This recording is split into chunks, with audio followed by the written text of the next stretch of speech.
하나님의 은혜와 사랑과 평강, 하나님이 주시는 능력과 기적, 그리고 은총과 지혜가 든든한 교회와 말씀을 사모하고 예배하는 모든 분들에게 영원히 함께하기를 진심으로 간절하게 축복합니다.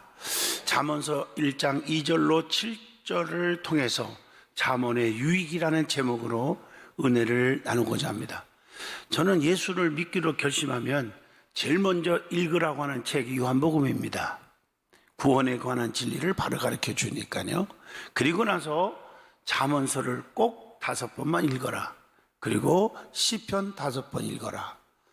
그리고 나서 창세기부터 마지막 성경 말라기까지 읽을 수 있으면 좋겠다, 이렇게 권면을 합니다.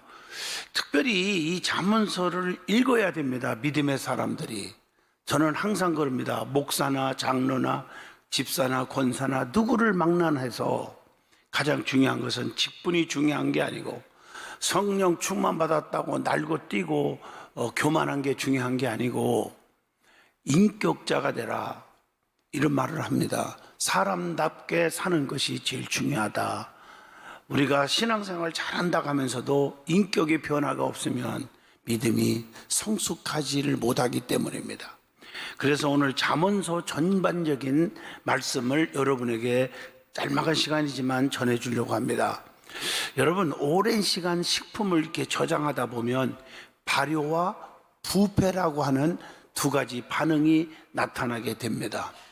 같은 음식일지라도 발효되면 맛과 향기, 여기에 영양까지 더 좋아지지만 부패하면 썩어서 악취가 나고 유해물질이 되는 겁니다.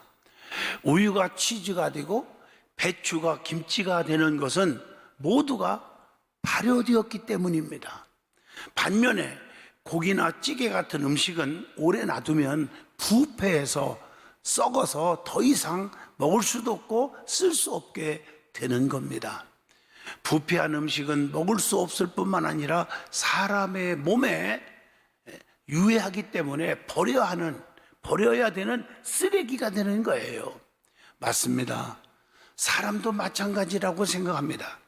나이가 들고 성품과 행실이 원숙하게 발효되면 사회 발전에 기여하는 멋진 어른이 되는 거예요. 하지만 부패하게 되면 사회에 해악을 끼치는 사람이 되어 없느니만도 못한 존재가 되어버립니다. 어떤 사람은 이렇게 말을 합니다. 인간 발효가 뭐냐? 인간 발효. 배추가 김치가 되고 콩이 된장과 간장이 되듯이 인간의 감정을 이성으로 억눌러서 감성으로 만드는 프로세스, 과정이다, 이렇게 말을 합니다. 우리의 인생이 부패가 아니라 발효의 여정이 될 수 있도록 날마다 자신을 돌아보는 사람이 되시기를 축복합니다. 우리 하나님의 백성들은 어느 곳에 있든 세상의 본이 되고 빛과 소금의 역할을 다하는 하나님의 진정한 발효인의 사명자가 되시기를 소망합니다. 사람이 살아가는 데는 인간의 지식도 때로는 과학도 중요하지만 더욱더 중요한 것은 지혜입니다. 지혜를 원어로 말하면 호크마라는 단어 많이 들어봤을 거예요. 이 뜻은 지혜롭다, 지혜롭게 행동하다, 이런 말에서 유래된 것으로 지혜는 인간의 영역을 망라하고 있다는 것입니다. 그래서 지혜는 하나님의 그 속성 중에 하나인데, 지혜는 선과 악을 분별하는 능력입니다. 하나님의 뜻과 마귀 사탄 귀신의 뜻을 분별하는 능력입니다. 그렇기 때문에 지혜는 사람을 지혜롭게 할 뿐만 아니라 하나님을 뜨겁게 경외하도록 만들어줍니다. 그래서 하나님을 경외하는 것이 지혜의 시작이라고 말하고 있습니다.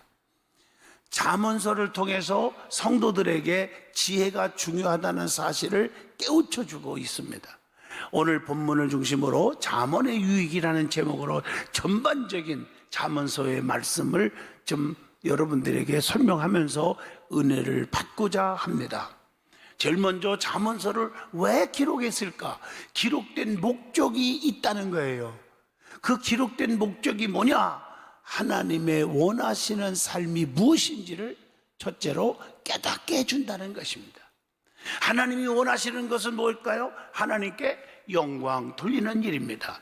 그래서 고린도전서 10장 31절에 먹든지 마시든지 무엇을 하든지 다 하나님의 영광을 위하여 하라. 내가 하는 사업을 하는 것도, 내가 무슨 직장 생활을 하는 것도, 교회 안에서도 일하는 것 다 마찬가지입니다. 오직 하나님께 영광이에요. 할렐루야. 우리의 목표는 하나님께 영광이다. 이거 잊어서는 안 돼요. 그러기 위해서 내가 좀 희생해야 되고, 내가 손해봐도 견뎌야 되고, 그렇지 않아요? 하나님이 원하시는 생명을 귀하게 여기는 거예요. 사도행전 1장 8절, 그래서 증인이 되라는 거예요. 하나님이 원하시는 것은 뭘까? 온유와 겸손해지는 것입니다.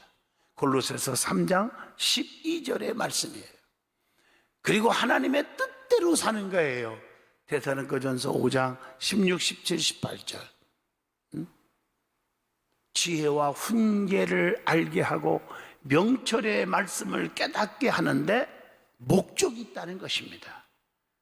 그래서 지혜와 훈계를 알아야 합니다. 잠언서 1장 2절 본문 말씀에 이는 지혜와 훈계를 알게 하며 명철의 말씀을 깨닫게 하며 이렇게 말했잖아요. 지혜가 금보다 귀한 것입니다. 그래서 잠언서 16장 16절이에요. 주님의 명령을 지키는 거예요. 신명기 4장 6절입니다. 주님의 말씀대로 순종하면 모든 복이 온다고 그랬어요. 신명기 28장 1절에. 그래서 6절에 들어와도 복을 받고 나가도 복을 주신다고 약속하고 있는 것입니다. 그리고 믿음으로 구원에 이르게 하는 지혜를 준다는 것입니다. 그게 디모데후서 3장 15절의 말씀입니다. 그리고 모든 훈계를 듣는 자가 성공한다는 거예요. 잠언서 12장 1절에요. 여러분 듣는 데 익숙하지 않으면 안 돼요. 자꾸 말만 하려고 하지 말고 듣는 데 익숙하시기를 축복합니다. 또 명철의 말씀을 깨닫게 해준다는 거예요. 잠언서 1장 2절 본문의 말씀이잖아요. 성도는 명철을 얻어야 합니다. 잠언서 4장 7절입니다. 그래서 명철을 가까이 해야 한다. 잠언서 7장 4절에 그렇게 말합니다. 말씀은 교훈과 책망을 주고 바르게 교육하여 하나님의 사람으로 어떻게 온전케 하고 유익을 준다고 디모데후서 3장 16, 17절에 말씀합니다. 지혜롭고 공의롭고 정의롭고 정직하게 행할 일에 대하여 알게 한다고 했습니다. 그게 오늘 본문 3절의 말씀입니다. 우리는 지혜로운 자가 되기를 축복합니다. 미련한 자는 악을 행했기 때문에 이렇게 빛으로 오질 않는다는 거예요. 빛으로, 빛 가운데 와야 되는데 요한복음 3장 20절입니다. 왜 그럴까요? 자기를 자꾸 드러날까 봐 그래요. 자기의 잘못된 정체성이 드러날까 봐 말씀으로 빛 가운데로 오려고 안 하는 거죠. 성도에게 의인과 악인을 구분하면서 의인이 생명을 소유함을 확실하게 심어주고 있음을 잠언서 10장 16절에 말씀합니다. 성도는 선과 악을 분명하게 구분해야 합니다. 그래서 성경은 악은 모양이라도 버리라. 데살로니가전서 5장 22절에 말씀합니다. 선으로 악을 이겨야 한다. 로마서 12장 21절 말씀. 악행을 하면 어떻게 될까? 반드시 보응이 있다는 거. 이사야 3장 11절. 여러분 분명히 알아야 돼요. 갈라디아 6장 7절에도 사람이 무엇으로 심든지 그대로 거두리라. 악을 심으면 악으로 거둬요. 언젠가는 시원하다. 저놈 접했으니까 시원하다. 내가 저놈 말하지 비판을 쏟아놨으니까 시원하다 할지 몰라도 그것이 언젠가는 나에게 돌아온다는 것입니다. 악은요, 사탄의 일입니다. 성령의 역사가 아닙니다. 사도행전 13장 10절입니다. 그래서 그치라는 거예요. 잠언서 5장 22절에도 악인은 자기의 악에 걸리며 그 죄의 줄에 매이니라, 이렇게 말했어요. 성경은 항상 이렇게 양면성을 보여주고 있잖아요. 천국이냐 지옥이냐, 축복이냐 저주냐, 양이냐 염소냐. 성경에 나오잖아. 슬기로운 기름 준비한 다섯 처녀냐, 미련한 다섯 처녀냐, 피스메이커냐, 트러블 메이커냐, 영에 속한 자냐, 육에 속한 자냐, 예배를 드리러 왔니, 예배를 보러 왔니? 맞지 않습니까? 말씀대로 순종하면 들어와도 복을 받고 나가도 복을 주신다고 신명기 18장의 6절에 말씀하는데, 불순종하면 어떻게 돼요? 신명기 18장 19절에 들어와도 저주받고 나가도 저주받을 것이니라.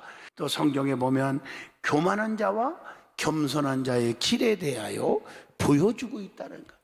겸손한 자는 권고의 말을 받아들입니다. 오늘 본문 3절입니다. 디모데전서 1장 15절에도 말씀합니다.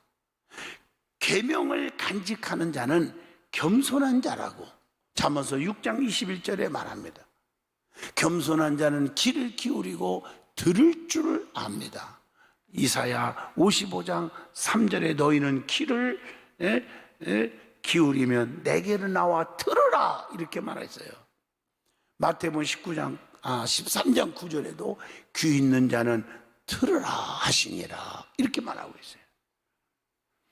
교만한 자는 반면에 패망의 선봉이라고 그랬어요.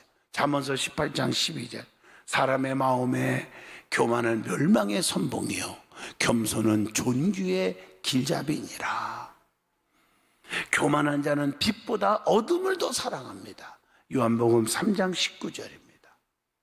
교만하면 나중에 수치를 당하게 된다. 스바냐 3장 11절입니다. 말이 너무 중요함을 확실히 심어주고 있는 게 성경에 많이 나오잖아요. 그래서 말 조심하라고. 혀는 그 사람의 인격과 사고 사상을 반영한다는 것. 잠언서 12장 19절. 성도가 하지 말아야 할 말이 있다. 출애굽기 23장 1절로 2절입니다. 사실이 아닌 말을 하면 안 되고, 출애굽기 23장 1절. 악인과 연합하여 모함하는 말을 하지 말아야 되고, 잠언서 1장 11절로 12절, 누가복음 23장 5절. 다수에 의지한 부적당한 말을 절대로 하지 말아야 한다. 출애굽기 23장 2절. 모든 백성이 죄악을 행했어도 노아는 홀로 의로운 길을 행했다는 말. 창세기 6장 9절을 기억하십시오. 그래서 군중심리에 도취되어 떠드는 자들이 예수님을 못 박아라, 못 박아라, 그렇게 말했다고요. 마태복음 27장 22절. 하나님이 싫어하는 혀가 있다고 성경은 가르쳐줘요. 잠언서 6장 16절로 19절에 나옵니다. 그게 뭘까? 하나님이 싫어하는 거, 거짓된 혀를 싫어한대요. 잠언서 6장 17절에 이간질하는 혀를 싫어한대요. 잠언서 6장 19절. 혀를 지키는 자는 생명을 보호하고 혀를 벌리는 자는 멸망한다. 이게 잠언서 13장 3절의 말씀입니다. 그리고 모함하는 혀를 싫어한다. 잠언서 17장 15절입니다. 이게 입술을 함부로 벌리는 자와 사귀지 말라. 잠언서 20장 19절에 말씀합니다. 26장 28절에도 패망을 일으킨다고 그렇게 말하고 있습니다. 그리고 혀를 지키는 자는 영원히 환난에서 보존을 받는다. 참 대단하죠. 잠언서 21장 23절에 보니까 그렇게 말하고 있어요. 그래서 혀는 사람을 살리기도 하고 죽이기도 한다. 야고보서 3장 6절입니다. 혀를 제어할 줄 알고 지키는 자가 용산이라. 잠언서 16장 32절입니다. 여러분, 이 잠언서 이 말씀이요 얼마나 귀한지 아십니까? 예수 믿는 사람들이 오늘 이 설교를요 100번 들어야 됩니다. 100번. 그러면 잠언의 유익이 뭘까? 성경은 가르쳐줘요. 첫째, 깨닫는 것을 가르쳐주는 유익이 있다는 거예요. 잠언서 1장 2절입니다. 주의 말씀은 발의 등이요 우리의 길에 빛이 되신다고. 시편 119편 105절에 말씀합니다. 말씀은 알고 깨닫고 결단하고 지정의가 있어야 열매를 맺습니다. 행함이 없어, 결단이 없으니까 열매가 없는 거예요. 두 번째, 행할 것을 가르치는 유익이 있습니다. 잠언서 1장 3절입니다. 행함이 없는 믿음은 죽은 거라고 야고보서 2장 26절에도 말씀했잖아요. 말씀대로 순종할 때 반드시 기적이 일어납니다. 누가복음 5장 5절입니다. 세 번째, 얻어야 할 것을 가르쳐주는 유익이 있습니다. 본문 4절의 말씀이죠. 지혜를 얻는 것이 은보다 정금보다 낫다고 잠언서 3장 14절에 말합니다. 지혜를 얻는 자는 생명을 얻고 하나님께 은총을 얻을 것이니라. 잠언서 8장 35절입니다. 이제 말씀을 마치려고 합니다. 신일덕 이름을 제가 공개합니다. 신일덕 기장이 비행기를 조종하는데 사이판행 대한항공 72편 비행기에는 신혼부부가 61상을 비롯해서 165명이 탑승하고 있었습니다. 싫어합니다. 비행기가 출발하는 김포공항은 하늘이 높고 푸른 전형적인 가을 날씨를 보여주었습니다. 일생에 처음 가는 신혼여행이 알찬 여행이 되시고 하나님과 함께하는 비행이 되었으면 합니다. 부디 하나님의 축복이 있기를 원합니다. 기내 방송을 마치고 비행기를 무리 없이 조종해 가고 있었는데